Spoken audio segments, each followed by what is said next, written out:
வந்தே பாரத் மற்றும் தேஜஸ் ரயில் சேவைகளில் மாற்றம் செய்யப்பட்டுள்ளது. திருச்சி திண்டுக்கல் இடையே பராமரிப்பு பணி மேற்கொள்ள இருப்பதால் ரயில் சேவையில் மாற்றம் செய்யப்பட்ட இருப்பதாக தெற்கு ரயில்வே தெரிவித்துள்ளது.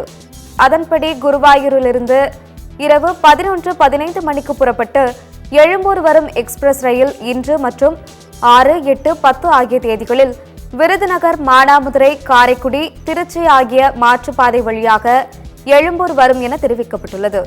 எழும்பூரில் இருந்து காலை 6 மணிக்கு புறப்பட்டு மதுரை செல்லும் தேஜஸ் எக்ஸ்பிரஸ் ரயில் வரும் 7 மற்றும் 11 ஆகிய தேதிகளில் திருச்சி, மதுரை இடையே பகுதி நேர ரத்து செய்யப்படுகிறது என்றும், நாகர்கோவிலில் இருந்து வரும் 9 மற்றும் 11 ஆகிய தேதிகளில் மதியம் 2:20 மணிக்கு புறப்பட்டு எழும்பூர் வரும் வந்தே பாரத் ரயிலின் நேரம் 2:50 மணியாக மாற்றம் செய்யப்பட்டுள்ளது.